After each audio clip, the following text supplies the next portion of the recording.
Hey y'all, and welcome to PolitiBrawl.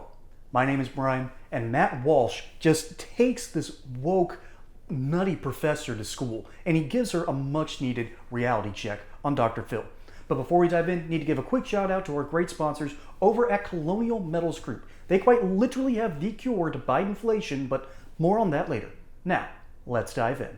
Well, why is it important for educators to teach about gender identity, gender presentation, and pronouns? Why do you think that's important?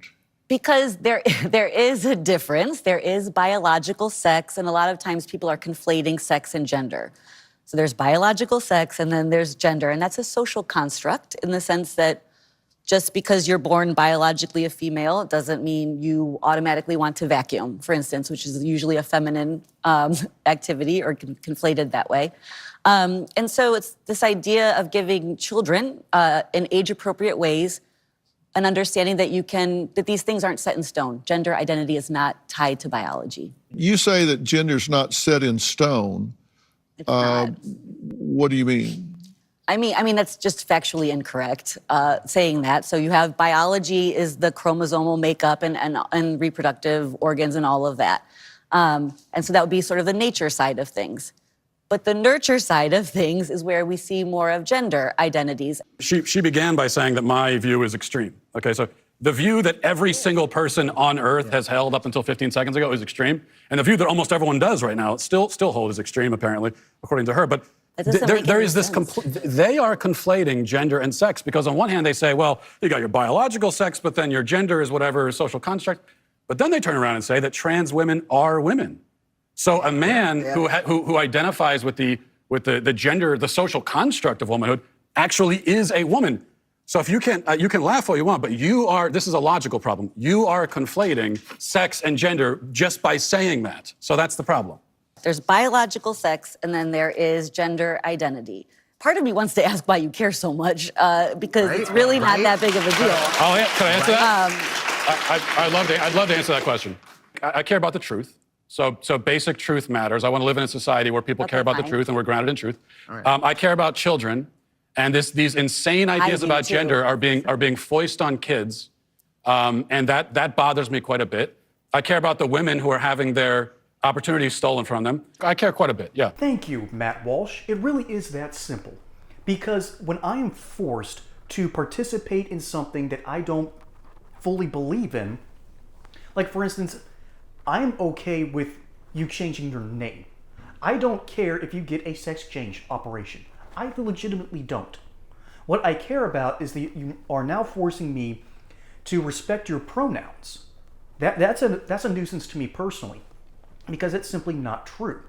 If you want to call yourself a trans woman, congratulations, you are a trans woman. You are something that's very unique. You are someone that has switched sides and needs to be categorized as such. That's basic biology. And so I don't care if you want to switch it up downstairs and play for the other team. Okay, go for it. Just don't force me to go along with whatever you think you're trying to get away with. It's tough for me to respect. But there's actually a lot more to unpack in this video, and I really want to focus on this professor. Hey y'all, in case you haven't noticed, this has gone to this. It is absolutely insane. What the feds have done, constantly printing money, making sure that your dollar becomes less and less valuable, has hurt the economy and has probably hurt you in ways that you can't even imagine yet. That's why we partner with Colonial Metals Group. CEO Paul Stone and his associates understand the ins and outs of protecting your hard-earned dollars backed by gold, silver, and other precious metals. And they even have a limited time offer for first-time buyers. Free gold and silver IRA accounts. Insured storage for 5 years. Up to $7,500 in free silver. And a personal safe to keep all the good stuff. So go check them out, link in the description below, or call this phone number to talk to one of the many lauded associates at Colonial Metals Group to protect your hard-earned dollars today. There were 3 unusual moments that really makes me dislike her. Like if I was in on this conversation, if I was being a part of it, I would immediately start putting up defenses because she had 3 ticks. The first one was right there at the beginning when she was trying to be, she was trying to take more of the aggressive approach and dominate the conversation. I don't inherently respect that. That is tough for me to deal with in a conversation because you're ultimately kind of just grabbing the person and telling them exactly what's going on. No, thank you. I'm not playing that game. I'm going to start putting up defenses and start seeing if I can start batting them down a little bit so you can start addressing me with a more respectful tone. Then there was the dismissive snort. That's the one that says, I know more than you do, and I don't respect any of your opinion at all. And see, since this woman is fully educated, and Matt Walsh is a dirty college dropout, despite the fact that we're starting to notice that college isn't exactly a prerequisite for intelligence. We're seeing this more and more as we keep on churning children through this meat grinder where people think, these kids are okay, let's hire them because they have college degrees. When what you're really doing is you're hiring someone who's been indoctrinated since kindergarten and they just had 4 years to finally live out their truth and start espousing their views with no real pushback.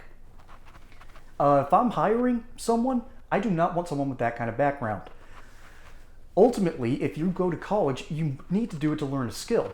But this woman, who is clearly more educated, because of that, because she has her diplomas, because she has made her arguments, because people respect her for her intelligence, because she has a piece of paper that says she went to school, that means you have a problem with being dismissive. That means this woman does not respect Matt Walsh. And if I was in this position, again, putting up more defenses and seeing if I can chip away at yours. So that's strike 2. Strike 3, however, for me, was when Matt Walsh says, I want to protect kids. She leans in and goes, I want to protect kids too. Like she is the self-righteous warrior and the priestess that is telling us peasants the truth, and she's the one protecting these kids. You are not protecting anyone, honey. The only thing you're protecting is your own psychosis. What happens with teenagers in America today has been a problem for decades. It's been a problem since the mid-90s, and it's only gotten worse as more kids get addicted and become terminally online. And then they go to their spaces in Reddit and Tumblr and sometimes on Twitter, and they'll say these inane things, and these communities will say, yes, we support you. We want this person to be unalived. They deserve it because they aren't supporting trans kids. I'm telling you, I've been in these spaces, I've read what these people have to say. Their minds are being poisoned with literally murderous thoughts. We've had 2 people try to assassinate the president, and they were radicalized, and they've had their own, they have shown their opinions, and they want their political opponents not walking this earth, but 6 feet under it if they can. And that is enabled because this woman wants to go out and say, I'm really protecting people out here. I'm the real protector. No, you're not. You are an enabler. An enabler in the sense that you will just let the floodgates open and let these people waltz around and try to save them from the big bad conservatives like Matt Walsh, who's simply saying, look, don't force me to participate. Don't take away girls' sports. Don't try to manipulate the system. And don't force me to play along with your game. That's all they're saying. That's all I'm saying. I'm not saying wipe out degeneracy because I'm not insane. Because I'm not that mean-spirited of a person. People have the right to exist. I believe in the right to life. And therefore, if you want to exist in this world, and if you want to, again, change what's going on downstairs, and then put on a wig or something, do unspeakable things to your body, okay, we have the freedom to do so. But I also have the freedom to say that I am not going to play along with your game. And this isn't about an intellectual discussion on gender and pronouns. This is an attempt for people to have more power than other people. And it's an attempt to look down on others for speaking what used to be a universal truth. That's what this is really about. It's an attempt to take direct power and foist it and just make sure that you know who's really in charge. That's what this is all about, deep down. And that's why I'm a supporter of Matt Walsh on this one, because he's taking the fight and moving the window and reminding us that maybe, just maybe, forcing other people to respect these rules that make no sense is kind of insane. Folks, my name is Brian. Hope you enjoyed that segment here on PolitiBrawl. Don't forget to like and subscribe. Catch you on the next one. And until then, y'all have a good one.